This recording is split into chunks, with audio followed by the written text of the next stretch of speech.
वा कुसुम शयने वा दृशदिवा मणौवालोष्टे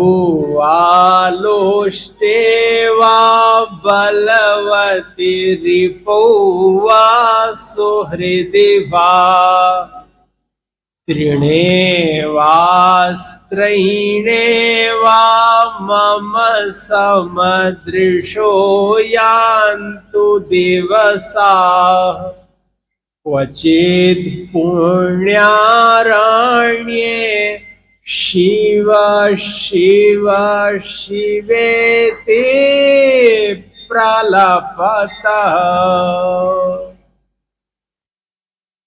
गात्रं भस्मसितं सितं च हसितं हस्ते कपालं सितं खड्वांगं च सितं सितश्च वृषभः कर्णे सिते कुण्डले गंगाफेन सितं जटाविलसितं चंद्रसितो मूर्धनि सोऽयं सर्वसितो मया नमसितो रक्षाकरः शंकरः रक्षाकरः शंकरः रक्षाकरः शंकरः। बहुत आनंद और आह्लाद के इस पावन पुनीत काल में मनसा देवी के इस दिव्य प्रांगण में आप सभी आत्मीय जनों की उपस्थिति में भगवान के साक्षित्व में, जहां भगवान चंद्रशेखर चंद्रमौलेश्वर मुस्कुरा रहे हैं, प्रसन्न हैं, मां भगवती आनंदित हैं, विभोर हैं, राधे कृष्ण भगवान की अलौकिक छवि दिखाई दे रही है, और वहीं हनुमान जी ज्ञानिनाम अग्रगण्यम यहाँ विराजमान हैं। उनके चरणों में बैठकर भगवद वार्ता करने सुनने का जो ये सौभाग्य मिला है, ये भगवान की कृपा का फल है। यह जो सत्संग होता है ये भगवान की कृपा नहीं है, भगवान की कृपा का फल है सत्संग। जैसे कोई कहे कि हम सत्संग कर रहे हैं, तो सत्संग करना पुण्य नहीं है, सत्संग करना भगवान की कृपा नहीं है। जब आपके पुण्य उदित होते हैं तो उन पुण्यों का जो फल मिलता है वो फल सत्संग है। जैसे वृक्ष और वृक्ष का फल, तो किसी के घर वृक्ष है लेकिन क्या वो वृक्ष फलित होता है क्या, फल लगते हैं क्या? जो फल है वो सत्संग है। भगवान की कृपा करुणा यह है कि हम भगवान को समझ जाएं कि भगवान कैसे हैं। भगवान कर्पूर गौरम, भगवान शिव जी कपूर की तरह गोरे रंग के हैं। कर्पूर गौरम, जैसे कपूर गोरा होता है, सफेद होता है, संगमरमर की तरह सफेद सफेद होता है, उसी तरह भगवान श्वेत वर्ण के हैं। कर्पूर गौरम, कपूर की तरह गोरे हैं। और करुणावतारम, अगर कभी करुणा अवतार लेके कैसी दिखाई देगी करुणा, तो वो भगवान भोलेनाथ जैसी दिखाई देगी। अर्थात वे इतने करुणा संपन्न हैं, इतनी करुणा है कि वे केवल उनका स्मरण करने मात्र से, दर्शन करने मात्र से, एक लोटा जल चढ़ा देने मात्र से, और जिसके पास जो जैसा है वह अर्पित कर देने मात्र से भगवान प्रसन्न हो जाते हैं। करुणा के प्रत्यक्ष अवतार हैं। संसार सारम, अगर इस संसार का कुछ सार है, जैसे दूध का सार दधि है, दधि का सार नवनीत है, मक्खन है। और मक्खन को भी बिलोने के बाद जब उसे मथानी से मथा जाता है प्रेम से, और मथने के बाद नवनीत जो निकलता है, उस नवनीत को आप अपनी किसी ज्ञानाग्नि से, साधना पद्धति से जब तपाते हैं, तब वो घृत बनता है। उसी तरह अगर ये कोई संसार दिखाई देता है, संसरति इति संसारः, जो सरक रहा है उसे संसार कहते हैं। यहां आज कल से भिन्न है और आने वाला कल आज से भिन्न होगा, हर क्षण भिन्न है। संसरति इति संसारः, जो निरंतर चलायमान है उसको संसार कहते हैं।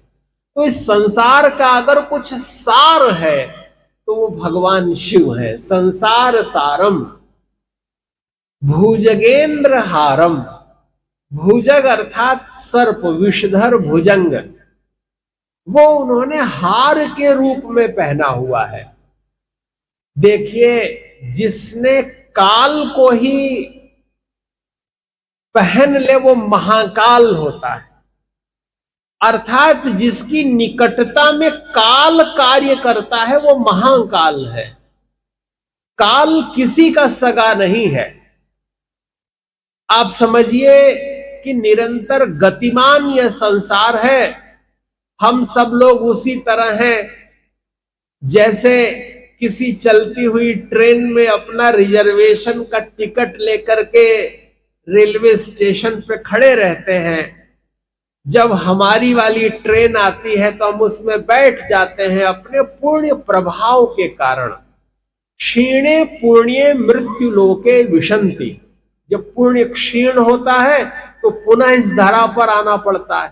तो जो पुण्य इत्यादि कर्म करते हैं वो स्वर्ग भोगते हैं और उसके बाद पुनः उनका इस धरा पर जन्म होता है। उनका जन्म नहीं होता जो पुण्य करते करते ज्ञानाग्नि में अपनी कामनाओं को दग्ध कर देते हैं, उनका पुनर्जन्म नहीं होता। कोई कहे कि पुनर्जन्म कब नहीं होता, तो जो अपनी कामनाओं को दग्ध कर दे उसका पुनर्जन्म नहीं होता। अब ये बात समझ में आना थोड़ा कठिन है। आप लोग केवल हमारे मोह में सिर हिला रहे हैं, समझ में नहीं आया। देखिए, समझना बहुत जरूरी है। जैसे चना है, तो चना जब तक भून नहीं जाएगा, जब भी पानी डालेंगे चना अंकुरित हो जाएगा। लेकिन एक बार चना भून जाए फिर चने में अंकुरण नहीं आएगा। तो जो काम दग्ध हो जाए कि उसे कुछ नहीं चाहिए, सर्वम संन्यस्तम मया, जब सब कुछ संन्यस्त कर देता है व्यक्ति, तब उसका पुनर्जन्म नहीं होता। जब तक उसकी कामना शेष है, बार बार पुनरपि जननम पुनरपि मरणम पुनरपि जननी जठरे शयनम, बार बार जन्म होता रहता है। यह कथा का श्रवण इसलिए नहीं करना है कि कथा मनोरंजन देती है। कथा का श्रवण इसलिए करिए कि कथा उद्धार करती है।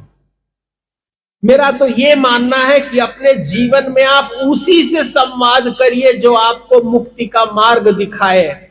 जो फंसाए उससे बात ही नहीं करना है, क्योंकि आप यहां उलझने नहीं सुलझने आए हैं।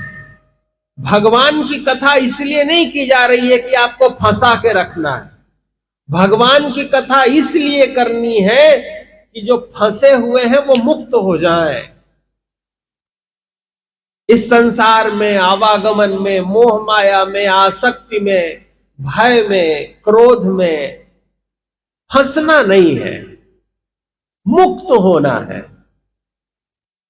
भगवान शिव मुक्ति के देवता हैं। जब पुण्य बढ़ता है, स्वर्ग से ऊपर शिव लोक है और वो वहीं लोग पहुंचते हैं जो ऋते ज्ञानान्न मुक्ति, बिना ज्ञान के मुक्ति नहीं होगी। कभी आपने सुना कि इसने इतना बड़ा भवन बनाया इसलिए मुक्त हो गया, इसने इतनी बड़ी गाड़ी खरीदी इसलिए मुक्त हो गया? ये संसार में सब फंसाने वाली चीजें हैं। मुक्त करने वाला तो केवल ज्ञान है। ऋते ज्ञानान्न मुक्ति, बिना ज्ञान के मुक्ति नहीं होगी। भवन से, वाहन से, अट्टालिकाओं से, सौंदर्य से, ऐश्वर्य से, बैंक बैलेंस से मुक्ति नहीं होगी। ये केवल साधन है, साध्य तो परमात्मा है। जिसने ये समझ लिया कि साध्य परमात्मा है, वो साधन में फंसा नहीं रहता। ये साधन बहुत जरूरी है साध्य तक पहुंचने के लिए। यह शरीर साधन धाम मोक्ष कर द्वारा, यह शरीर साधन है मोक्ष प्राप्त करने के लिए। यह शरीर साध्य नहीं है, इस शरीर से परमात्मा तक जाना है। यह मोक्ष का द्वार है। जब 84 लाख योनियों में अनंत पुण्य होता है, तब कोई मनुष्य योनि में पैदा होता है। और मनुष्य योनि में पैदा होने के बाद भी अगर वो नीचे की योनि में जाए तो उसका आधा पतन हो जाता है। आप तो मुक्त होइए कि इसके बाद जन्म ही न लेना पड़े और आप परमात्मा स्वरूप हो जाएं।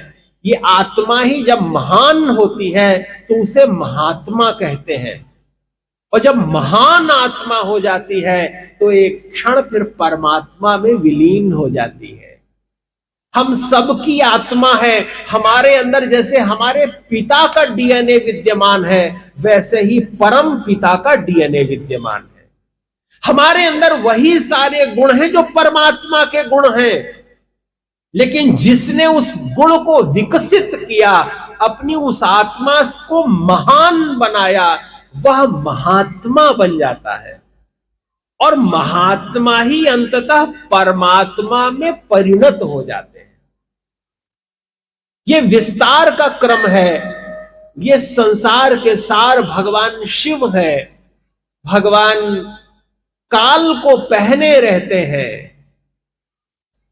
सभी लोग नित्य प्रार्थना करते हैं, ये श्लोक गुनगुनाते हैं। कर्पूर गौरम करुणावतारम संसार सारम भुजगेंद्रहारम सदा वसंतम। सदा वसंत रूप है भगवान, सदा वसंत रूप है। जिसके जीवन में संत आ गए, वसंत आ गया। वसंत किसी पतझड़ का नाम नहीं है, वसंत अंकुरण का नाम है। देखिए, इस संसार में दोनों चीजें हैं। पतझड़ भी होगा तभी नया अंकुरण आएगा। जब आप ली हुई सांस छोड़ेंगे तभी नई सांस लेंगे। जिसने अपने जीवन में पुराना कचरा नहीं साफ किया, वो अपने बर्तन को जब तक साफ नहीं करेगा, उसमें नया पदार्थ कैसे आएगा। ये ज्ञान धारण करने के लिए आपकी धारणा शक्ति को मजबूत करना पड़ेगा। संसार सारम, संसार के सार हैं भगवान, और वो ये ज्ञान दे रहे हैं कि आपको अपने आप को इतना पवित्र करना पड़ेगा, निष्कलुष, निष्कपट, निष्कलंक, निश्चेष्ट। ये कब होगा व्यक्ति? अगर तुम्हारी कामनाएं तुम्हारे जीवन में बाधक बनती हैं तो छोड़ दो ऐसी कामनाओं को। क्योंकि बहुत सारे लोग ऐसी चीज चाह लेते हैं और सारे जीवन दुखी रहते हैं जो पूरी नहीं हो पाती है, और उसी के कारण उसे बार बार जन्म लेना पड़ता है। हमारी कथा श्रवण करने के बाद, हमारी माने भगवान की कथा श्रवण करने के बाद जीव मुक्त होना चाहिए। जब तक जीवन मुक्त की दशा नहीं आएगी, तब तक आपके जीवन का प्रयोजन निष्प्रयोजन हो जाएगा। एक पशु भी रोज भोजन करता है, क्रोध करता है, लोभ करता है, मोह करता है। चार चीजें पशु और मनुष्य दोनों करते हैं। आहार, निद्रा, भय और मैथुन, ये चारों पशु भी करते हैं और मनुष्य भी करते हैं। धर्मो ही तेषो मधिको विशेषः, धर्म ही इसमें विशेष है जो मनुष्य कर सकता है, क्योंकि मनुष्य ही एकमात्र कर्म योनि है, बाकी सारी भोग योनियां हैं। मनुष्य के अतिरिक्त सारी भोग भोगने के लिए वो जन्मे हैं। मनुष्य ही एकमात्र ऐसा जन्म है जो कर्म योनि है। आप जो करेंगे वो आपको मिलेगा। अगर आपने सत्कर्म किया है तो आपको पुण्य वर्धन होगा। सदा वसंतम हृदयार विंदे। हृदयार विंदे माने हृदय रूपी कमल में सदा वसंत रहेगा, अर्थात जिसका मुख कमल सदा खिला रहेगा। भगवान की कृपा से आपका जन्म हुआ, आप इतने बड़े, इतनी अवस्था हो गई, ऐसा कोई कारण नहीं है कि मुंह लटका रहे। फिर क्यों मुंह लटका है? खिला हुआ क्यों नहीं है? प्रसन्न क्यों नहीं है? कमल की तरह क्यों नहीं है? आप में दिव्य दीप्ति क्यों नहीं है? आभा क्यों नहीं है? अलौकिकता क्यों नहीं है? क्योंकि आप कामना में फंसे हैं। जो फंसा हुआ है, जो स्वयं फंसा है, वो दूसरे को कैसे मुक्त करेगा? इसलिए पहले स्वयं मुक्त होने का अभ्यास प्रारंभ कर दीजिए। और जब आप एक दिन अभ्यास प्रारंभ कर देंगे तो एक कदम बढ़ जाएंगे, और हजारों करोड़ों वो लोग जो एक कदम भी नहीं चले हैं, उनसे एक कदम ज्यादा चलने वाला उनसे आगे रहेगा। प्रारंभ करना बड़ी बात है। अपने जीवन में सत्कर्म करना प्रारंभ कर दीजिए, निष्कलुष हो जाइए, परमात्मा में ध्यान लगाइए। परमात्मा में ध्यान लगाएंगे तो माया पीछे पीछे चलेगी, और माया पे ध्यान लगाएंगे तो न माया मिलेगी और न राम मिलेंगे। आपने सिर हिला दिया, समझे नहीं। समझना ऐसे है जैसे सूर्य देव सामने हो। अब सूर्य देव सामने होंगे और हम चलेंगे तो हमारी परछाई पीछे पीछे चलेगी। माने भगवान सामने होंगे तो माया पीछे पीछे चलेगी। लेकिन अगर सूर्य देव माने भगवान पीछे होंगे तो परछाई सामने होगी। और अगर आप दौड़े भी, बहुत तेज दौड़ेंगे, तब भी वो परछाई आप पकड़ नहीं सकते, माया पकड़ नहीं सकते, माया आपको नहीं मिलेगी। तो जब माया नहीं मिलेगी और परमात्मा मिलेंगे नहीं, क्योंकि पीछे थे। इस संसार के बहुत सारे लोग सारा जीवन पशुवत जीते रहते हैं, जिसे कहते हैं दिहाड़ी मजदूर। उसके जीवन का क्या औचित्य है? क्या वो धर्म कर रहा है? धर्म तब माना जाएगा जब हम इसको धारण करें, स्वभाव बन जाए। धर्म शब्द का अर्थ होता है स्वभाव। जैसे जल का धर्म है शीतलता, अग्नि का धर्म है दाहकता, इसे धर्म कहते हैं। किसी संप्रदाय, मत, पंथ को धर्म नहीं कहते। धर्म स्वभाव होता है, जिसका जो स्वभाव है वही उसका धर्म है। अपना स्वभाव अच्छा बनाइए, मुस्कुराइए, किसी की निंदा कभी मत करिए। जब भी आप मुंह खोलें तो फूल झरे। फूल झरे माने प्रशंसा करिए आप किसी की। माताएं एक दूसरे को बोले कि आपकी साड़ी अच्छी थी, क्योंकि पुरुष तो बोल देते हैं और वो भी बड़े संकोच में बोलते हैं, नहीं बोलना चाहिए, ये जानते हुए भी बोल देते हैं क्योंकि प्रशंसा करनी चाहिए। लेकिन माताएं, बगल वाली बहुत अच्छी साड़ी पहने हो, 5,000 की पहने हो, और उससे पूछेंगे क्यों, कैसी साड़ी पहनी है आपने? बोले साड़ी तो बहुत महंगी है पर पहनने का सहूर नहीं है।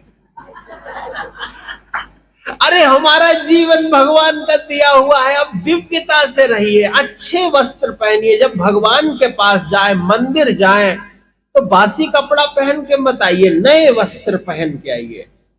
क्यों? क्योंकि आपको भगवान देखेंगे, और जब भगवान देखेंगे तो उनको ऐसा न लगे कि ये कैसा गलीच है, बिना नहाए धोए, बिना तिलक चंदन किए, बिना सुगंध इत्र फुलेल किए। सुगंधिम पुष्टिवर्धनम, भगवान को सुगंधि प्रिय है। श्रृंगार प्रियो विष्णु, विष्णु जी को श्रृंगार प्रिय है। देवम भूत्वा देवम यजेत।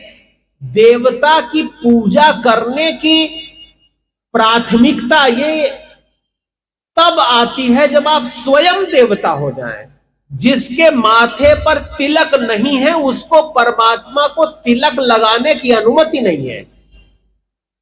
तात्पर्य यह है कि देवम भूतवा, पहले आप स्वयं देवता बनिए, तब देवता की आराधना करिए। स्वयं श्रेष्ठ बनिए और श्रेष्ठता का उपदेश करिए, आचरण करिए, व्यवहार करिए, चिंतन मनन करिए। और जो भी ऐसा करना प्रारंभ कर देते हैं, एक न एक दिन भगवान भी उनको देखने के लिए इधर उधर घूमने लगते हैं। आखिर क्या कारण था कि भगवान गोपियों के पीछे फिरते थे? अरे ये गोपियां कोई सामान्य स्त्री थोड़ी थी।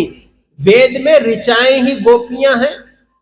ऋषि जितने समृद्ध ऋषि थे, ज्ञान संपन्न थे, उन ऋषियों को गोपी कहा गया। जो व्यक्ति श्रेष्ठ होता है, परम श्रेष्ठ भी उसके पीछे पीछे फिरता है, क्योंकि संसार में सब श्रेष्ठ से संबंध बनाना चाहते हैं। कोई डालडा में घी नहीं डालता, सब घी में ही घी डालते हैं। कोई डालडा में घी नहीं डालता। अगर चाय में मक्खी गिर जाएगी तो लोग चाय फेंक देंगे, हम नहीं पिएंगे चाय, हटाओ ले जाओ। और अभी इनके यहां घी में मक्खी गिर जाए तो मक्खी को निकाल कर फेंक आएंगे, घी रख लेंगे। इसका मतलब है कि श्रेष्ठ का संवरण करते हैं, श्रेष्ठ को लेते हैं। उन्हें पता है कि कीमत क्या है। अगर परमात्मा तो निःशुल्क मिलते हैं, ये कथा पैसे से होती है, परमात्मा पैसे से नहीं मिलते। ये ज्ञान पैसे से नहीं मिलता, व्यवस्था पैसे से हो सकती है। आप व्यवस्था एक से एक अच्छी से अच्छी व्यवस्था करिए, लाखों रुपए लगा दीजिए, तो वो व्यवस्था के लिए धन लगाया है आपने, कथा के लिए धन नहीं लगाया। कथा का कोई मूल्य नहीं है। अरे अमूल्य का कोई मूल्य कैसे कर सकता है? कोई कितना गलीच हो सकता है कि अपनी विद्या बेच दे?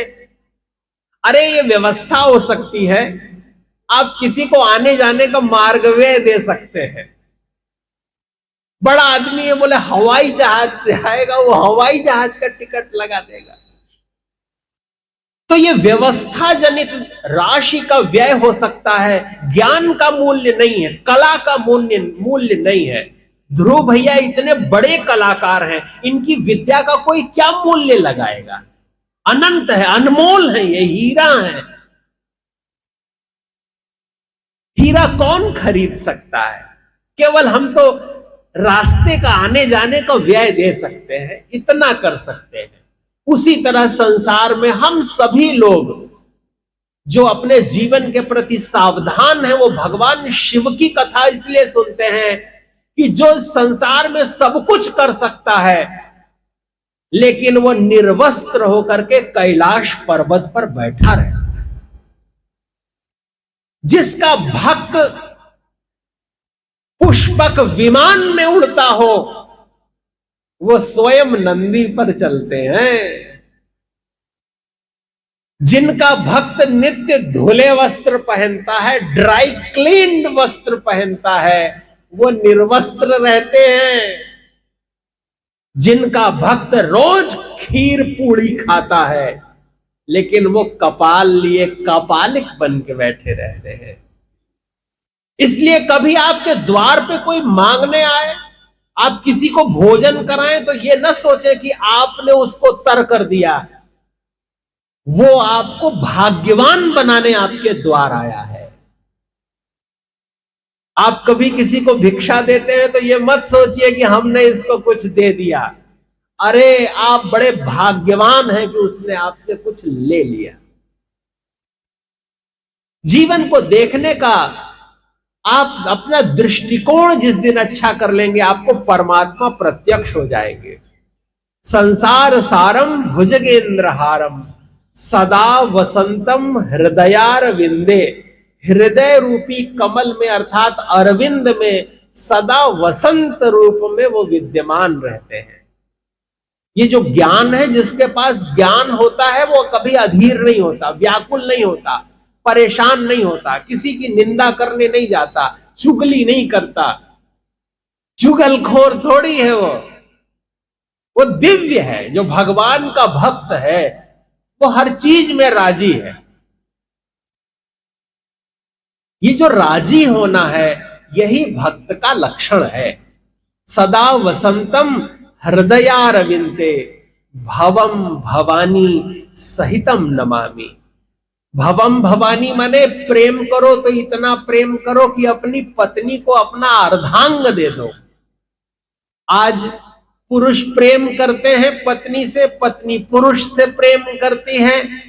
एक पति ने अपनी पत्नी से पूछा तुम मुझसे कितना प्रेम करती हो? उसने कहा मैं 72% प्रेम करती हूं। और बोले बाकी का? बोले वो जीएसटी कट गया। अगर आनुपातिक प्रेम करते हैं आप तो सौदा करते हैं।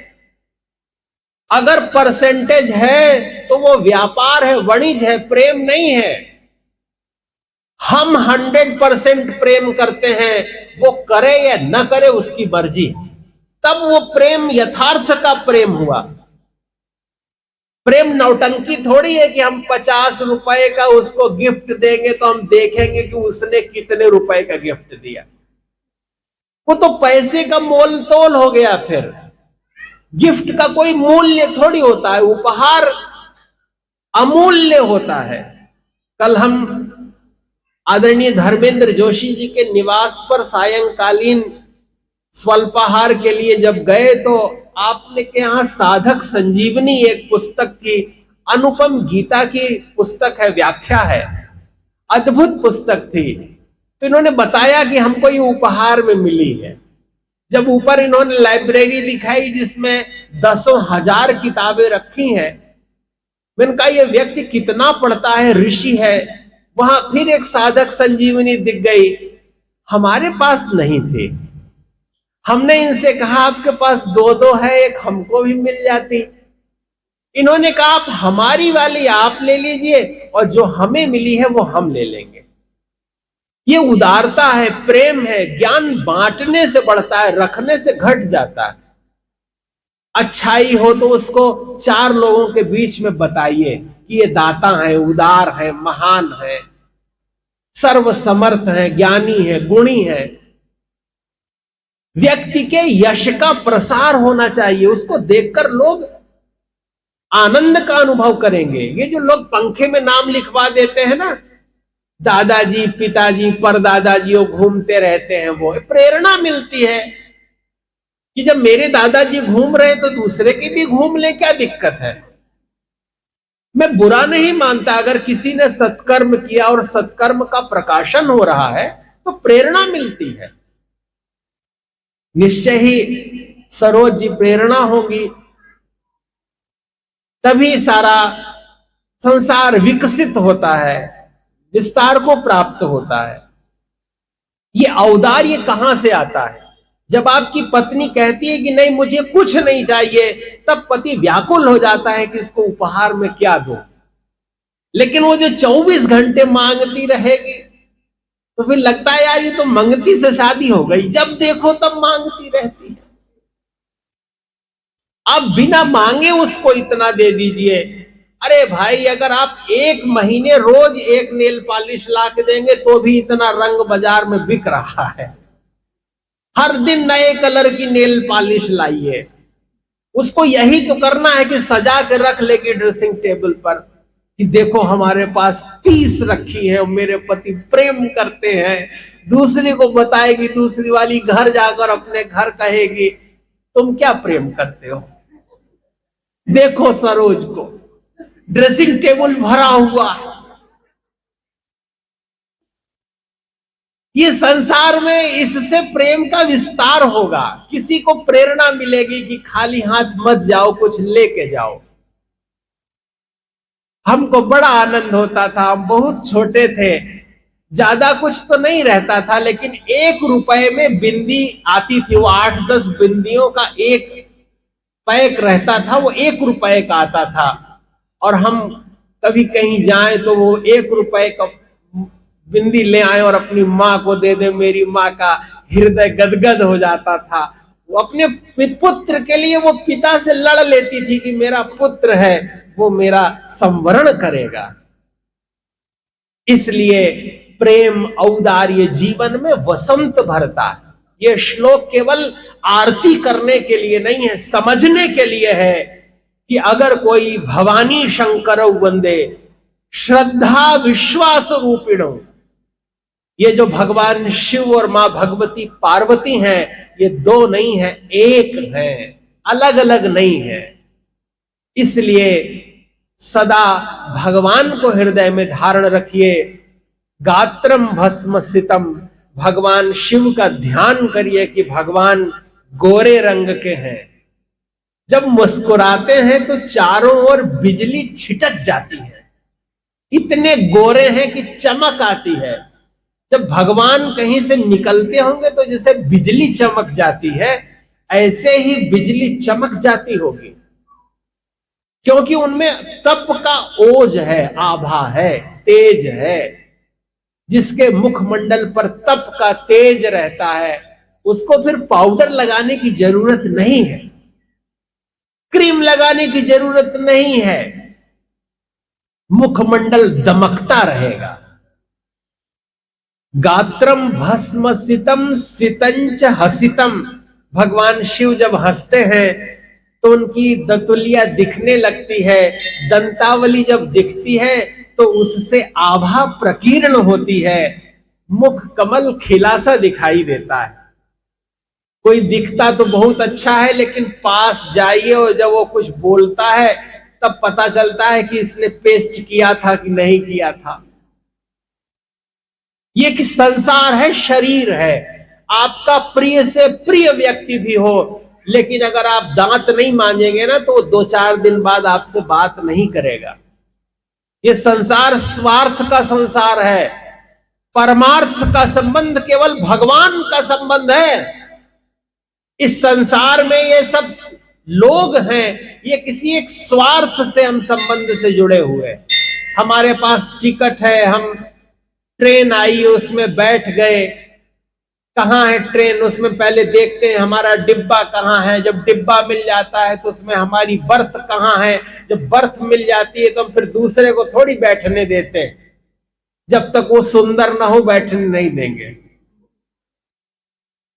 और सुंदर होगा तो फिर संकोच करेंगे कि चलो तुम भी बैठ जाओ, हम कम से कम हमारी यात्रा अच्छी हो। लेकिन एक क्षण ऐसा आता है कि जब आपका स्टेशन आ गया, टिकट पूरा हो गया, तब तक तो बड़ा आप प्रेम कराइए कि लो हम पराठा लाए हैं, बोलेगा हमारे पास अचार है, किसी ने कहा नहीं हमारे घर से तो हम लड्डू लाए हैं। पूरा परिवार बन जाता है कूपे में। ट्रेन में बड़ा प्रेम है, हवाई जहाज में तो लोग बात नहीं करते, इतने ऐठे बररे रहते हैं जैसे पता नहीं कहां के दुर्दांत अपराधी हो, बगल वाले से बात ही नहीं करते। लेकिन ट्रेन में बड़ा सौहार्द रहता है, बड़ी आत्मीयता रहती है, बड़े संबंध बन जाते हैं, ट्रेन में बड़ा प्रेम होता है। लेकिन जब तक टिकट है तभी तक, जब आपका टिकट पूरा हो गया तो वो काली कोट वाला आता है। अगर आप खुद नहीं उतरे तो वो आपको उतार देगा। देखिए सबके पास सीमित समय है, हम लोग अपने उस सीमित समय में इस संसार में हैं। जिसको जो कार्य करना है, आलू पराठा देना है खिला दो, लड्डू देना है दे दो, लेना है ले लो। लेकिन जब सबका स्टेशन आ जाएगा तो फिर सबको उतरना है। फिर किसी का कुछ नहीं है, ना आपकी बर्थ है, ना आपका कूपा है, और ना ये ट्रेन आपकी है। बहुत गंभीर बात कह रहे हैं, बात बहुत आनंद से कह रहे हैं, प्रेम से कह रहे हैं, लेकिन बात बड़ी गंभीर है। जिसने इस बात को समझा वो अपने जीवन में जीना जान जाएगा। यहां कुछ पक्का नहीं है। जो ज्यादा सामान लिए रहता है खुद ही उसको ढोना पड़ता है, इसलिए अपना सामान बांटते चलो, कम करते चलो। बहुत लादने की जरूरत नहीं है। जिसके दिमाग में ज्ञान नहीं है, जिसे मुक्ति की इच्छा नहीं है, मुमुक्षा, मोक्ष की इच्छा, मुमुक्षा, उसके जीवन में सब कुछ भार है।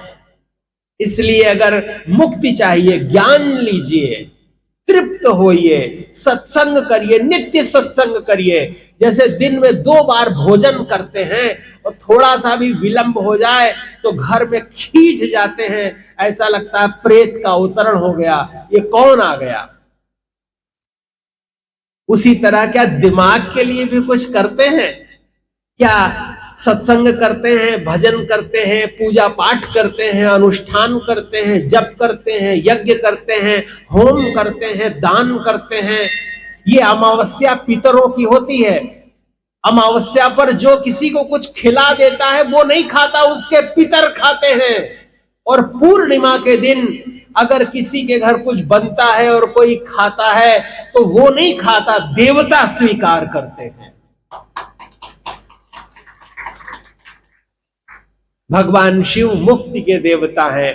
आइए 12 ज्योतिर्लिंगों की कथा सुने। इसके पूर्व अपने मन वाणी को पवित्र करने के लिए भगवान का नामाश्रय लेते हैं। अपने कर्ण कुहरों में संगीत का गुंजन।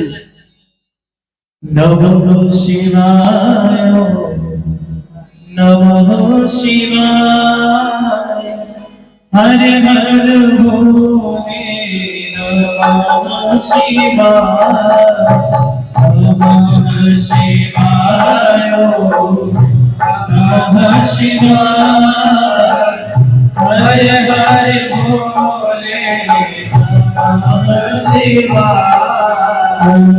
नमः शिवाय, नमः शिवाय, हर हर भोले, नमः शिवाय, नमः शिवाय, नमः शिवाय, हर हर भोले, नमः शिवाय, नमः शिवाय, नमः शिवाय, हर हर भोले, नमः शिवाय, नमः शिवाय, नमः शिवाय, हर हर भोले, नमः शिवाय। भस्मी नमाय शिव, भस्मी नमाय, हर हर भोले बाबा, नमः शिवाय।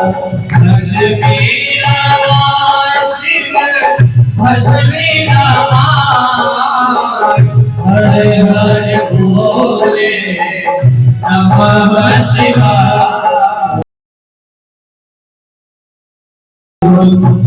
गंगाधर शिव, गंगाधर,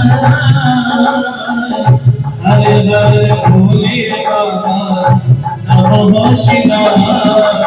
गंगाधर शिव, गंगाधर,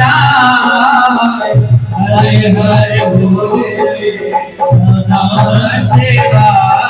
नमः शिवाय, नमः शिवाय, हर हर भोले, नमः शिवाय, नमः शिवाय, नमः शिवाय, हर हर भोले, नमः शिवाय।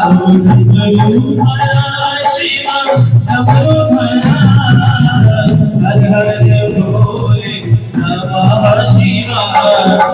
डमरूधर शिव, डमरूधर, हर हर भोले, नमः शिवाय। नमः शिवाय, नमः शिवाय, हर हर भोले, नमः शिवाय।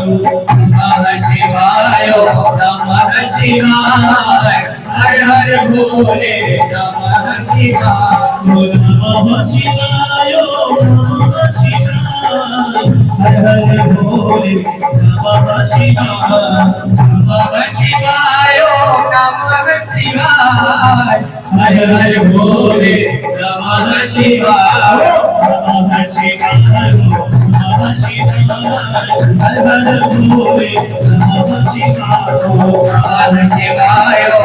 नमः शिवाय हर हर भोले नमः शिवाय नमः शिवाय नमः शिवाय हर हर भोले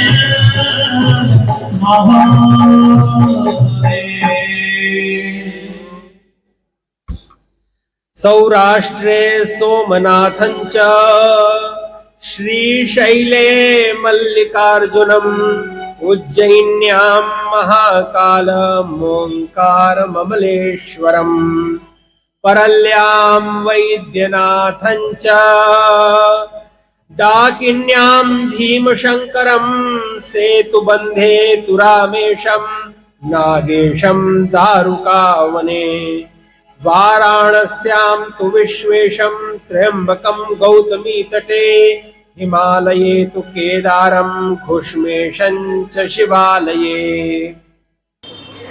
इस संसार में जो अपनों से लड़ते हैं वो ये नहीं जानते कि जब अपने नहीं रहते तो उनका मूल्य क्या है। जिसके माँ बाप नहीं रहते और वे चित्र लगाकर उस पर पुष्पमाला अर्पित करते हैं, वे जीते जी अगर उनके चरण बुहारते, उनकी आरती उतारते, उनको माला पहनाते, गर्म पानी करके उनके चरण धोते, तो माता पिता के जो रोम रोम से आशीष झरता, उससे हमारा मंगल होता। लाखों लाख लोग घरों में सोए पड़े रहते हैं, लेकिन अपने जीवन के प्रति सावधान नहीं है, इसलिए उनका जीवन केवल पशुवत बीत रहा है। उसमें आनंद नहीं है, रोमांच नहीं है, आह्लाद नहीं है, प्रसन्नता नहीं है। वे रोमांचित होकर गदगद नहीं हो रहे हैं, क्योंकि उनके अंदर एक रीतापन है, रिक्तता है, खालीपन है। जिस दिन प्रेम बरसने लगेगा, लोग अपने घर से निकल देंगे, मंदिर आएंगे, यहाँ राम रोटी खाएंगे, यहाँ एक दूसरे से मिलेंगे, स्नेह बरसने लगेगा। प्रेम कभी अकेले बचता ही नहीं जब तक आप अपने प्रियजनों के साथ उसका आनंद न ले लें। कौन है जो अकेले में शादी करना चाहता है? उसको समझ में नहीं आता, लेकिन रात भर संस्कृत के मंत्रों के बीच बैठा रहता है, क्योंकि विवाह हो रहा है। रात रात भर बैठा रहता है, रुद्राभिषेक होता है, किसको अर्थ समझ में आता है, लेकिन लोग बैठे रहते हैं क्योंकि भगवान के निकट बैठे हैं। यह जागृतो दूर मुदैति दैवम तदु सुप्तस्य तथैवैति दूरंगमम ज्योतिषाम ज्योतिरेकम तन में मनः शिव संकल्पमस्तु। ये हमारा मन शुभ संकल्पों वाला हो। हम भगवान के पास जाकर क्या कहते हैं कि प्रभु, ये जो मेरा मन है ये जागते हुए में भी बहुत दूर जाता है, और प्रभु ये सोते हुए में भी बहुत दूर दूर तक चला जाता है। तो ये मेरा मन शुभ संकल्पों वाला बने, मेरे मन में कभी किसी के लिए प्रतिकूलता ना आए। अगर कभी किसी को अपना मूल्यांकन खुद करना हो तो वो स्लेट में शत्रु का नाम लिखना शुरू कर दे। अगर एक भी नाम न मिले तो वो समझे कि वो भगवत भक्त है। अगर आपका कोई बैरी है तो आप भक्त कैसे हो सकते हैं? अगर कोई भक्त है तो उसके जीवन में भय नहीं होना चाहिए, और अगर भय है तो तुम भक्त कैसे हो? तुम्हारी प्रगाढ़ता कितनी है, तुम्हारे जीवन में समर्पण कितना है? भगवान प्रेम के फलक है, आनंद घन है। भगवान शिव की अलौकिक चर्चा के कपाट खोलेंगे। भगवान भगवान शिव को मनाते हैं कि प्रभु आप अपनी करुणा का कपाट खोलिए। जब आप उनके घर में प्रवेश करेंगे तो वहां मां मिलेंगी, वहां परमात्मा मिलेंगे, वहां जीवन मिलेगा। भगवान भोलेनाथ भोले हैं, ऐसा सामान्य जन समझते हैं कि भगवान भोले हैं, लेकिन भगवान भोले नहीं है। भगवान भोले लोगों के नाथ है, भगवान भोले नहीं है। भगवान को भोला मत समझिए। भगवान सर्वज्ञ है, सर्वसमर्थ है, ज्ञानी है, गुणी है, आनंद दाता है, प्रदाता है, सुख समृद्धि प्रदाता है। तो भगवान भोले लोगों के नाथ है। भगवान अगर कभी किसी को मिले तो किसी चतुर को मिले हो, ऐसा बड़ा कठिन है। भगवान भोले व्यक्ति को मिले जो सरल है, कोमल है, निश्चल है, भगवान उसको मिलते हैं। मोहि कपट छल छिद्र न भावा। भगवान कहते हैं मुझसे मिलने की प्राथमिकता यह है कि जिसके अंदर कपट न हो, छल छिद्र न हो, भगवान उसको मिलते हैं। जब 5 साल के प्रहलाद को भगवान मिल सकते हैं, 5 साल के ध्रुव को भगवान मिल सकते हैं, तो क्या हम लोगों से नहीं मिल सकते? तो हम लोग भी जब सरल होंगे तो भगवान मिलेंगे। अगर नहीं मिले हैं, इसका मतलब है अभी सरल होना बाकी है। सरल शब्द में कोई मात्रा नहीं है। जब व्यक्ति मात्रा तौलता है, मात्रा का निर्धारण करता है और मात्रा देख करके संबंध बनाता है, तब वो मात्रिक हो जाता है। और जिसमें मात्रा है, वो मात्रा देखता है, वो परमात्मा कैसे देख सकता है? क्योंकि जब परमात्मा उसे देखे तब उसमें मात्रा नहीं रह जाती। भगवान तो भाव के वशीभूत हैं। जो लोग कहते हैं आपने इतनी माला फेरी, वो इसलिए कहते हैं कि आपका मन लगा रहे। अरे एक बार का नाम ले लेने से भी भगवान उतने ही गदगद हो जाते हैं जितने करोड़ बार कोई नाम ले। एक बार, क्योंकि एक बार भी भगवान का नाम लेना सबके बस की बात नहीं है।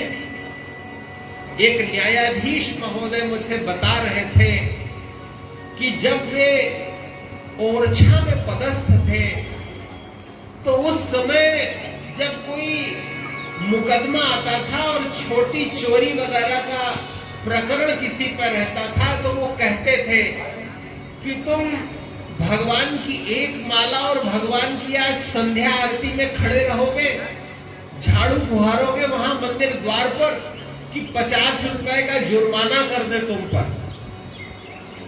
तो वो कहता था भगवान आप 50 रुपए का जुर्माना कर दीजिए, हमसे ये माला लेकर के भगवान का नाम लेते नहीं हो पा रहा है। तात्पर्य यह है कि संसार में जीव चाहे जो कर ले, 3 घंटे की फिल्म तो बैठकर देख सकता है, लेकिन मजाल है कि भगवान की माला कर ले। बिना भगवान की कृपा के कोई भगवान का नहीं हो सकता। जितना मन आपका नोट गिनने में लगता है, एक भी नोट इधर से उधर नहीं हो पाती। एक तो बहुत प्रेम से गिनते हैं, लेकिन क्या उसी प्रेम से आप भगवान नाम का आश्रय लेते हैं? जो भगवान के नाम में अपने आप को डुबोता है वो तर जाता है। वो भगवान उसको पसंद करने लगते हैं। जैसे आप किसी को पसंद करते हैं, वैसे ही भगवान भी उसको पसंद करते हैं जो भगवान को पसंद करता है। क्योंकि लोग स्वार्थ से भगवान के पास जाते हैं। भगवान के पास पहुंचते ही वो अपनी कामनाओं की गठरी खोल देते हैं। भगवान को भी लगता है कि ये कभी कभी तो हमारे पास आता है, और जब आता है तो इसकी भिक्षा पात्र इतना बड़ा है। लेकिन परमात्मा देते रहते हैं, उनको बुरा नहीं लगता, क्योंकि बच्चा अपने माँ बाप से नहीं मांगेगा तो किससे मांगेगा।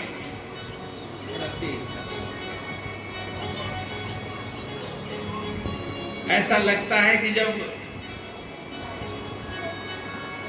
हृदय फाड़ कर बोल दे, लेकिन फिर लगता है कि अभी कल ही बोलना है। उसी के लिए यंत्र लगा हुआ है। हमारी ध्वनि गई होगी तब जोशी जी घर से चले होंगे, और हम प्रतीक्षारत थे, हमारे नयन निहार रहे थे कि भक्त राज आए नहीं। क्योंकि जैसे एक माता पिता अपने बच्चे के आने पर ही प्रसाद की गठरी खोलते हैं, अपने प्रिय के आने पर ही अध्यापक अपने प्रिय विद्यार्थी के आने पर ही वो क्लास में पढ़ाता है। नहीं, वो पूरा पीरियड ऐसे ही बात करता जाता है और वो मुख्य पाठ नहीं पढ़ाता। तो भगवान के भक्त, मुझे आनंद है कि इस कॉलोनी में ऐसे ऐसे महापुरुष रहते हैं जिन्हें संपूर्ण रुद्राभिषेक, रुद्री याद है, उसके 8 अध्याय याद है। नमक चमक 2 हिस्से होते हैं। जब रुद्राभिषेक होता है तो उसके 2 भाग होते हैं। एक में हम भगवान की प्रसन्नता के लिए भगवान का नामोल्लेख करते हैं, और फिर भगवान से अपनी इच्छा रखते हैं और कहते हैं कि च में, मेरे लिए, वृद्धिं च में, वृत्तिं च में, रजतं च में, स्वर्णं च में। हम तो अपने पिता से ही तो मांगते हैं, शिष्य अपने गुरु से मांगता है, तो भक्त अपने भगवान से मांगते हैं। इसमें कोई अनुचित बात नहीं है, लेकिन पात्रता आ जाए तो वो अपने आप देने लगते हैं, मांगना नहीं पड़ता। एक भक्त का लक्षण यह है कि मां ब्रूहि दीनम वचः, आपकी वाणी से दीन वचन न निकले, ये भक्त का लक्षण है। अगर आपको कुछ भी चाहिए तो आप व्यापारी हो सकते हैं, आप सौदागर हो सकते हैं, आप बाजीगर हो सकते हैं, आप भक्त नहीं हो सकते। क्योंकि अगर कोई भक्त है तो अपने भगवान को संकोच में कैसे डालेगा, क्योंकि उनको तो सब पता है, और जिसको सब पता है उससे कुछ भी कहना क्या ये उचित है?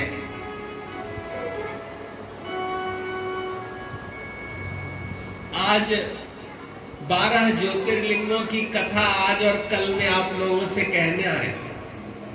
भगवान शिव जब अपनी भक्त की प्रार्थना पे प्रकट हो गए और चैतन्य हो गए, तब उस स्थान का नाम ज्योतिर्लिंग पड़ा। ज्योति रूप में भगवान लीयते अनेन इति लिंगम, पहचान के चिन्ह को लिंग कहते हैं। अर्थात भगवान के स्वरूप की पहचान का जो चिन्ह है उसको संस्कृत में लिंग कहते हैं। अर्थात भगवान जहां प्रकट हुए और अपनी पहचान छोड़ी है तो वो लिंग स्वरूप में है। जैसे आपने सुना होगा, कहीं गए तो भगवान के चरण चिन्ह अंकित हैं। बहुत सारे लोग खड़ाऊ लेके चलते हैं कि गुरु जी की खड़ाऊ है, शंकराचार्य भगवान की खड़ाऊ है। तो वो क्या है? वो चिन्ह है। वो भगवान नहीं है, भगवान का चिन्ह है। उसी तरह भगवान भोलेनाथ है जो अनंत है, व्यापक है, सर्वसमर्थ है, उनके चिन्ह को लिंग कहते हैं। भगवान की अलौकिक कृपा, करुणा, दया, ममता, वात्सल्य इसी संसार में सबके ऊपर है। एक बार की बात है, भगवान शिव जब इस संसार में अलौकिक महापुरुष, हर कोई चाहता है कि जहां हम अपनी कन्या का विवाह करें वो लड़का श्रेष्ठ हो, सुंदर हो, दयावान हो, ज्ञानवान हो, धनवान हो, सर्व सामर्थ्यवान हो, सब कोई चाहते हैं। उसी तरह दक्ष प्रजापति भी चाहते थे कि हमारी जो बच्चियां हैं उनका विवाह किसी श्रेष्ठ से हो, और श्रेष्ठ का चयन करना बड़ा विशेष कार्य है। आपको ये कथा सुनकर तो और बहुत आनंद होगा कि जब रावण अपनी बहन शूर्पणखा के लिए वर तलाशने लगा तो बहुत परेशान हुआ। बोला कि मैं लंकाधिपति रावण, सारे नवग्रह मेरे वश में हैं, इंद्र आदि को हमारा बेटा जीत लिए है, स्वर्ग का अधिपति है, और मैं त्रैलोक्य में मेरे नाम का डंका बजता है। मैं अपनी बहन का विवाह किससे करूं? क्योंकि मेरे दामाद का मुझे पैर छूना पड़ेगा, मुझे प्रणाम करना पड़ेगा। मैं जिसको अपनी बहन ब्याहूंगा उसके मुझे पैर छूना पड़ेंगे, तो मैं पैर उसके छू जो मुझसे योग्य हो। कन्या वरयते रूपम, कन्या तो रूप में मुग्ध हो जाती है। जब माएं लड़की को फोटो दिखाती हैं कि जगह जगह बात चली है ये लड़का, तो लड़की किस बात पे लट्टू हो जाए कह नहीं सकते, कि चश्मा पे लट्टू हो जाए, कि सुंदरता पे लट्टू हो जाए। पिता देखते हैं कि वो हमारा दामाद कितनी बड़ी पोस्ट पे है, कितना ज्ञानी गुणी है, चार लोगों के बीच में बैठेगा तो कुछ बोलेगा कि चुपचाप बैठा रहेगा। माँ देखती है कि इसका बैंक बैलेंस कितना है, उसकी सैलरी शीट दिखाओ, क्योंकि मेरी बेटी जाएगी तो उसको हर हफ्ते तो वो भ्रू भंगिमा बनवाने जाएगी, पैसा नहीं होगा तो क्या करेगी? जब मुख लेपन दक्ष गृह में जाएगी कन्या, तो वहां कोई ऐसे 20-50 वाला थोड़ी कि लड़के कटिंग करवाने गए 50 की रुपए में कटिंग करवा के चले आए। वहां कम से कम 500 रुपया लगता है। जिसके घर में जाती होंगी उन्हें पता हो। रावण लंकाधिपति था, लेकिन ढूंढते ढूंढते उसने कहा कि जो मुझसे भी शक्तिशाली हो उसको मैं अपनी बहन ब्याहूंगा। तब पाताल लोक में एक राजा मिला जिसका नाम था विद्युतजिह्व। विद्युतजिह्व की ये विशेषता थी कि वो जब बोलता था तो उसकी जीभ लपलपाती थी और उससे करंट निकलता था। तो उसकी एक विशेषता थी कि वो जिसको भी कभी जाएगा और वैर की दृष्टि से बस कुछ करना नहीं है, नमस्कार करेगा और जीव के करंट से वो सामने वाला मर जाएगा। रावण को लगा कि ये बहुत प्रतापी है, इससे रिश्ता जोड़ना चाहिए। एक अपराधी अपने से बड़े अपराधी के यहाँ रिश्ता जोड़ता है। चोर किसके यहाँ अपनी लड़की ब्याहेगा? डाकू के यहाँ ब्याहेगा। जैसे सज्जन अपने से किसी बड़े सज्जन से मित्रता करना चाहता है। आपके घर में जब कोई सुस्वादु व्यंजन बनता है तो आपका जो सबसे प्रिय होता है, आप सोचते हैं कि उसको बुला करके कोई खिला दे आज।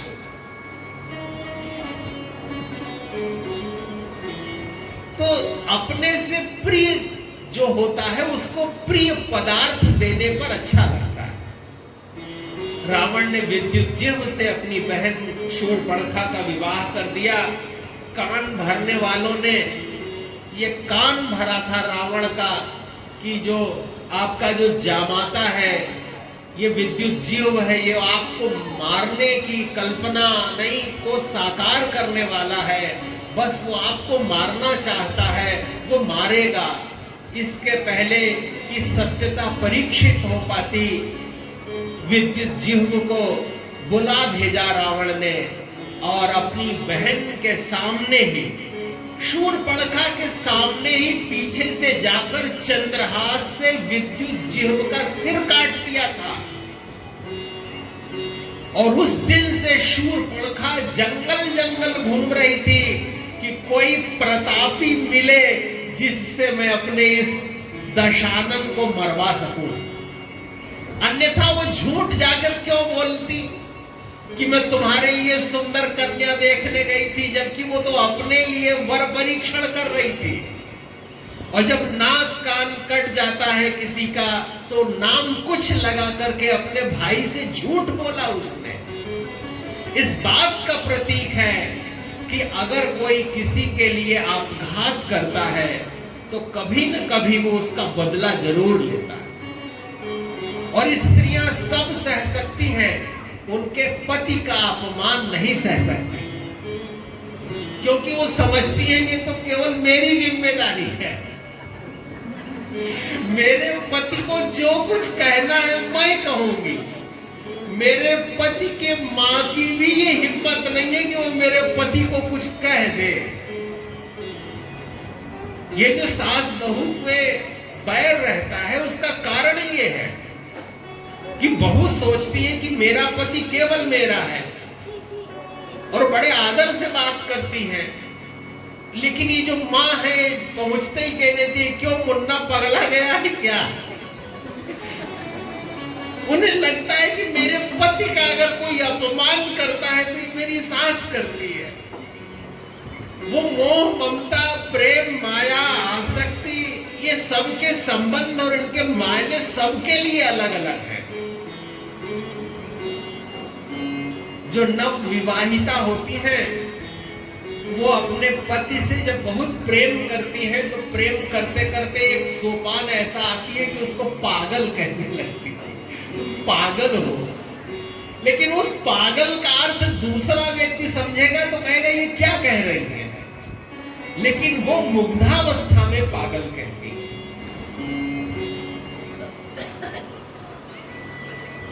दक्ष प्रजापति ने अपनी 27 कन्याओं का विवाह चंद्रमा से कर दिया। चंद्रमा बहुत सुंदर थे, आज भी चंदा मामा हैं। आज भी लोग चंद्रमा को देख करके प्रसन्न हो जाते हैं, शीतलता का अनुभव करते हैं। जिनके भी कलेजे में सांप लौटता रहता है उनको कहते हैं भैया पूर्णिमा का व्रत कर लो, क्योंकि पूर्णिमा के दिन चंद्रमा पूरा रहता है, तुम्हारे मन में शीतलता आएगी। जिसका भी हृदय क्षुभित होता है, पीड़ित होता है, अगर वो पूर्णिमा का व्रत करे तो जैसे चंद्रमा पूरा होने पर चंद्रमा मन सो जाता, हमारा मन चंद्रमा से बना है। जब हमारा मन चंद्रमा की तरह पूरा होता है तब हमारे संकल्प पूरे होते हैं, कामनाएं फलीभूत होती हैं, जीवन में आनंद अवतरित होता है। 27 पत्नियां जिसकी होती हैं उसके जीवन में क्या घटित होता है। एक पत्नी वाले तो क्या आप जानते होंगे कि 27 पत्नी होती है तो क्या होता है।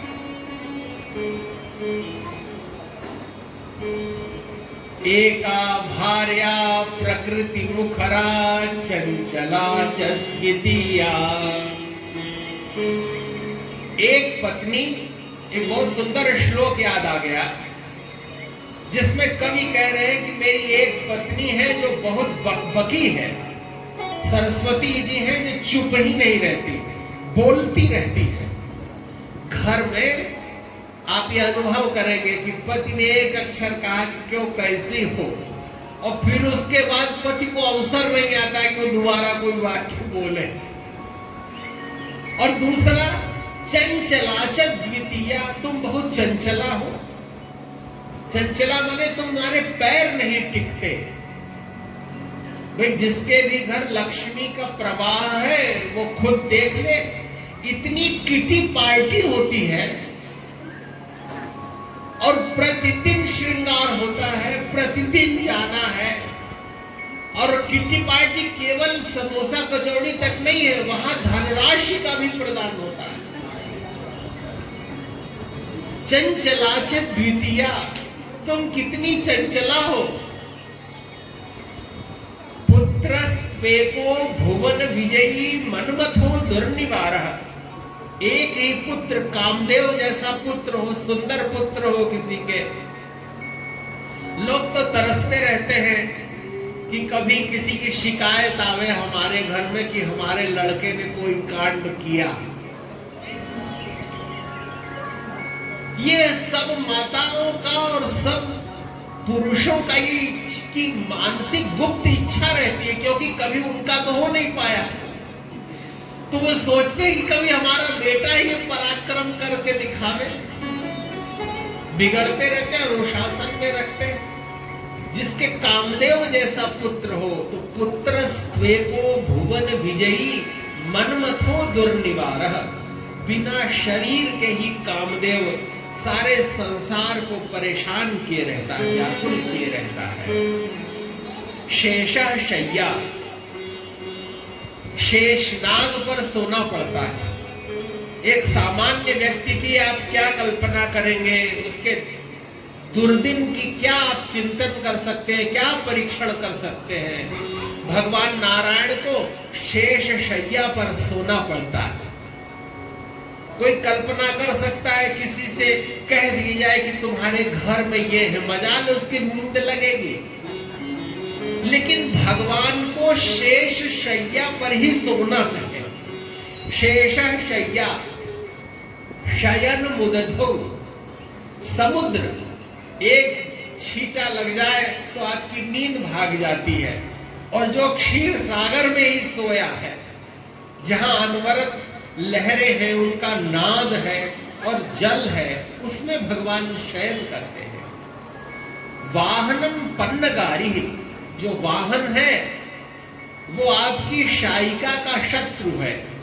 माने आपका कोई ड्राइवर हो और आपके घर के चौकीदार से उसका झगड़ा हो, कैसे कोई निर्वाह करता होगा। जो बड़े बड़े अधिकारी लोग हैं वो ऐसे ही मैनेज करते हैं कि चार विपरीत परिस्थितियों वाले व्यक्ति को साथ रखे हुए हैं और सबके साथ निर्वाह कर रहे हैं। स्मारम स्मारम स्वगृह चरितम दारुभूतो मुरारी, भगवान के साथ यह दशा आई होगी तभी भगवान जगन्नाथ रूप में लकड़ी के हो गए। दारुभूतो, भगवान को लकड़ी के भगवान हो गए। सामान्य व्यक्ति का क्या कहे। 27 पत्नियों के बीच में चंद्रमा निरंतर भ्रमण करते हैं। चंद्रमा की 27 पत्नियां, ये 27 नक्षत्र हैं। अश्विनी, भरणी, कृत्तिका, रोहिणी, मृगशिरा, आर्द्रा, पुनर्वसु, पुष्य, श्लेषा, मघा, पूर्वा फाल्गुनी, उत्तरा फाल्गुनी, हस्त, चित्रा, स्वाति, विशाखा, अनुराधा, ज्येष्ठा, ये सब जो है चंद्रमा की पत्नियां हैं। और पत्नियां जब श्रृंगार करने पर आती हैं तो कब घंटों बीत जाता है पता नहीं चलता। ये उन पतियों को पता होगा जब वो तैयार होकर कहीं बैठे हो और पत्नी तैयार होने चली जाए। और चंद्रमा सर्वांग सुंदर, लेकिन वो रोहिणी से बहुत प्रेम करते थे, रोहिणी पर आसक्त थे। जो जिस पे आसक्त रहता है वो उसकी मनुहार करता है। और जो जिसके समस्त कटु वचनों को प्रेम से सहले समझ जाइए, वो प्रेम करता है। प्रेम का परीक्षण कैसे होगा? एक पंडित जी की 2 पत्नियां थी। अब जो बड़ी पत्नी थी वो स्वभाव से थोड़ा रुक्ष थी, कड़वा बोलती थी, और छोटी जो पत्नी थी वो थोड़ा मधुर भाषणी थी, प्रिय बोलती थी। तो जब पंडित जी कहीं से यजमानी करके आते हैं और यजमानी करके आवे और सुंदर पंजीरी और मिठाई और सब ले करके आते थे, तो बड़ी वाली कहती थी ऊपर आ जाओ, छोटी वाली कहती थी कि नहीं प्राणनाथ, अभी तो एकदम गरम फूली फूली पूड़ी निकल ही रही है, आप प्रसाद ले लीजिए। और छोटी वाली जो सुकन्या थी, चतुर सुजान थी, वो फूली फूली पूड़ी निकाले और इतना भोजन करा दे पंडित जी को कि पंडित जी उठ न पावे। एक चतुर स्त्री अपने पत्नी को इतना भोजन कराती है कि एक तो वो बेडौल हो जाए, बेडौल इसलिए हो जाए कि दूसरी उस पर नजर न लगावे। इसलिए जो चतुर स्त्रियां होती हैं वो खिला खिला के अपने पति को बेडौल कर देती है, नंबर 1। और नंबर 2 वो ये करती हैं कि उनके साथ मधुर संवाद करती हैं, क्योंकि कोई दूसरी तीसरी मधुर संवाद करने वाली न मिल जाए, इसलिए वो अपने पति से मधुर संवाद करती है। ये सूत्र भी बता रहे हैं, जो अपने पतियों को वश में करना चाहती हैं उनसे कृपया प्रेम से बात करें। प्रेम से आप बोलेंगी तो वो आपके पास ही रहेंगे। रोहिणी ऐसे ही आनंद पूर्वक थी जैसे पंडित जी मधुर संभाषण करने वाली पत्नी के पास ही रह जाती थी, ऊपर नहीं जाते थे। वो कहती थी कि भोजनांते शत पदम गच्छेत, खाना खाने के बाद कुछ तो पैदल चलो, 100 कदम तो पैदल चलो। तो वो कहती थी कि यदि शय्या न वर्तते, यदि शय्या न विद्यते तरही, जब शय्या है तो क्यों ऊपर चढ़ के कोई जाएगा। रोहिणी से चंद्रमा प्रेम करते थे और दक्ष प्रजापति को यह बात हजम नहीं हुई। दक्ष प्रजापति ने अपनी कन्याओं द्वारा बार बार ये कहने पर कि पिताजी देखिए, ये आपके दामाद हम लोगों के साथ न्याय नहीं करते, ये कहीं घूमने जाते हैं तो बस इसी एक को साथ ले जाते हैं, और हम सब भी तो इनकी पत्नियां, कुछ उपहार लाते हैं तो केवल इसी के लिए लाते हैं, हम सब के लिए नहीं लाते।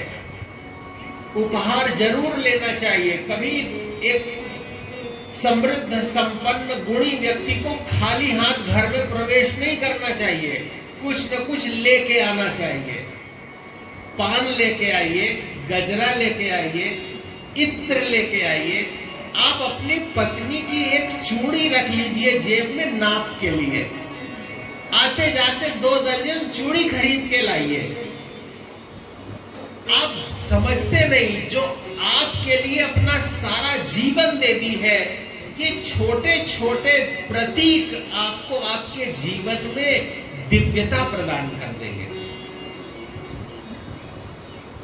नहीं कुछ है तो आप समोसा लेके आइए, एक उसको खिलाइए, एक खुद खाइए। बंधुओं, प्रेम बांटने से बढ़ता है।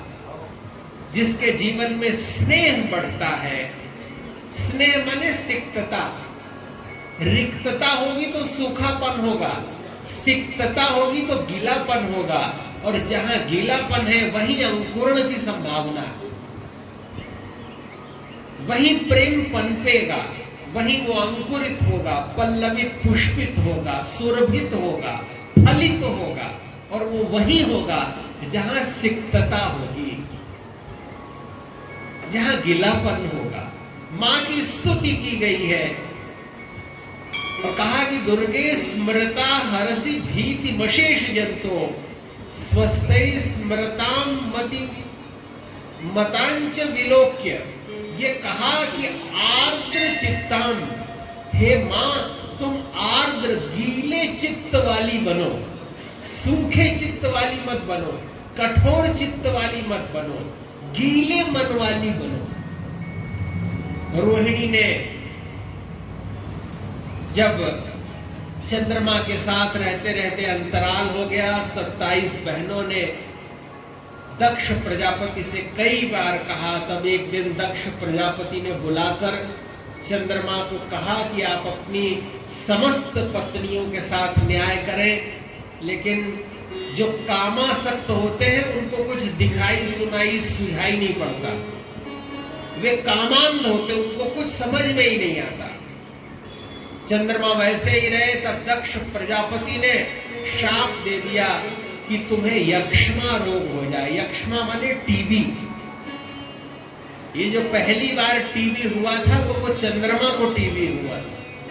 तो कोई रोग आज किसी को हो जाए तो परेशान मत होना, क्योंकि चंद्रमा को भी हुआ, बड़े बड़े ग्रहों देवताओं को भी हुआ। उन्होंने भी उपाय किया। क्या उपाय किया? जब उन्हें रोग हो गया, वे उनका शरीर घटने लगा, उनको खांसी चलने लगी, उनका शरीर गलने लगा, तब देवर्षि नारद के मन में यह भाव आया कि यह चंद्रमा जो लोगों को शीतलता प्रदान करते हैं, इन पर यह दुर्दिन आया है, कष्ट आया है। तो साधु पुरुष किसी को कष्ट में देखकर उनका हृदय द्रवीभूत हो जाता है। सज्जन व्यक्ति की क्या पहचान है? जैसे कोई दो लोग जा रहे हों और वहां कीचड़ हो, किसी का पैर फिसल जाए, कोई गिर जाए, तो देखेंगे आप कि 4 लोग हंस रहे हैं और एक उठाने के लिए दौड़ पड़ा। तो जो किसी के गिरने पर हंसता है उसको दुर्जन वाली लिस्ट में उसका नाम लिख दीजिए, और जो उठाने के लिए दौड़ रहा है उसका सज्जन वाली लिस्ट में नाम लिख दीजिए। भगवान कोई 24 घंटे थोड़ी परीक्षण करते होंगे, लेकिन बस ऐसे ही देख लेते होंगे कि कौन है जो दूसरे के प्रति करुणार्द्र है, उसके हृदय में करुणा है। जिसके हृदय में करुणा है वो भगवान का है, वह सरल है, निश्चल है। देवर्षि नारद ने चंद्रमा से कहा कि जपहु, जैसे आप भगवान शिव का नाम जपिए तो आपका कल्याण होगा, आप रोग से छूट जाएंगे। आप कोई बीमार होते हैं तो दवाई खाते हैं, लाखों रुपए की दवाई खाते हैं और फिर भी ठीक नहीं होते। अरे आप कभी मन से भगवान का नाम लेके देखिए। जो व्यक्ति दिन में 10,000 बार ओम नमः शिवाय कहता है उसको कोई रोग हो ही नहीं सकता।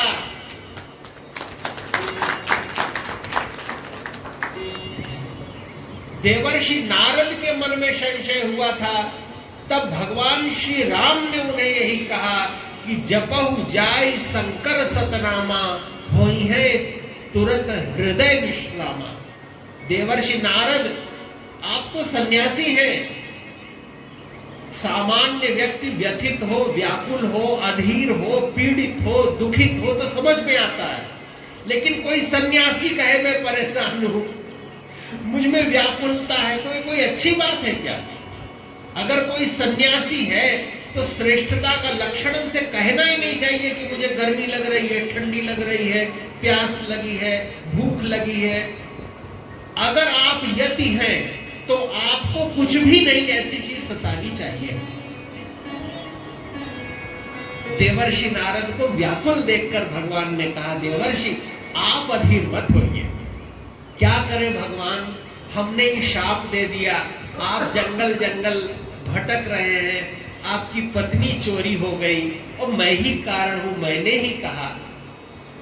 तब भगवान कहते हैं कि नहीं देवर्षि, आप अपने ऊपर मत लीजिए, यह तो प्रकृति है और जो हम चाहते हैं वही हम करते हैं। आप केवल निमित्त बने हैं और अपना मन शांत रखिए, चित्त शांत रखिए। जपहु जाय शंकर सतनामा, भगवान शिव का नाम जपिए, होई है तुरंत तत्काल ही हृदय विश्रामा। आपके हृदय में शांति आएगी।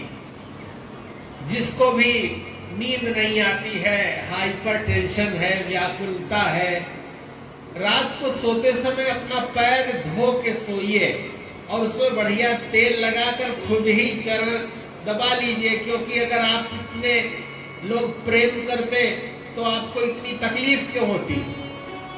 अगर आपने अपने सास के पैर दबाए होंगे तो आपको पैर दबाने वाली बहू मिलेगी, और अगर आपने सास के पैर नहीं दबाए हैं तो व्यर्थ की कल्पना छोड़ दीजिए।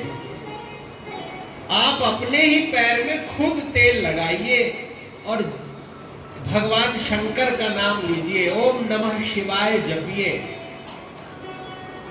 आपके हृदय में विश्रांति आएगी। चंद्रमा को जब पता चला तो चंद्रमा गए सौराष्ट्र में, इस भारतवर्ष के उस पश्चिमी छोर पर, और वहां पर भगवान शिव का नाम लेते हुए जब उन्होंने ओम नमः शिवाय इस दिव्य मंत्र का उन्होंने उच्चारण किया और अनवरत अलात चक्र की तरह भगवान नाम का जप किया, तो भगवान सदा शिव भोलेनाथ प्रकट हो गए। बोलिए सोमेश्वर ज्योतिर्लिंग भगवान की जय। भगवान प्रकट हो गए। उन्होंने कहा वरम ब्रूहि। चंद्रमा ने कहा प्रभु सब जानते हैं, मेरे ससुर दक्ष ने मुझे यह शाप दे दिया। तब भगवान शिव कहते हैं माता पिता और गुरु का शाप तो हम भी नहीं टाल सकते, भगवान कृपा करिए। बोले हाँ, इसमें हम कुछ सुधार कर सकते हैं, इसमें कुछ बात अपनी कर सकते हैं कि 15 दिन अब आपका रूप घटेगा तो फिर 15 दिन आपका रूप बढ़ेगा। उस दिन से चंद्रमा कृष्ण पक्ष में किस तरह क्षीण हो जाते हैं और फिर शुक्ल पक्ष में चंद्रमा बढ़ते हैं, वृद्धि को प्राप्त होते हैं। भगवान शिव शंकर का स्मरण करने से जिनके शरीर में किसी तरह का रोग हो गया हो अथवा वो लोग मेष राशि के हों, उनके अधिपति देवता सोमेश्वर महादेव हैं। आप लोग सोमनाथ जाइए, भगवान का दर्शन करिए, आपके जीवन में दिव्यता आएगी, शांति आएगी। और अगर कहीं 1 2 3 5 है न 27 है, 1 2 3 भी है तो उनका भी समाधान हो जाएगा। बोलिए सोमेश्वर ज्योतिर्लिंग भगवान की जय। महादेव की कृपा से सब काम हो रहा, करते डमरू वाले मेरा नाम हो रहा है, करते डमरू वाले मेरा नाम हो रहा है। महादेव की कृपा से सब काम हो रहा है, महादेव की कृपा से सब काम हो रहा है। करते डमरू वाले मेरा नाम हो रहा है, करते डमरू वाले मेरा नाम हो रहा है। प्रभु आपकी कृपा से सब काम हो रहा है, प्रभु आपकी कृपा से सब काम हो रहा है।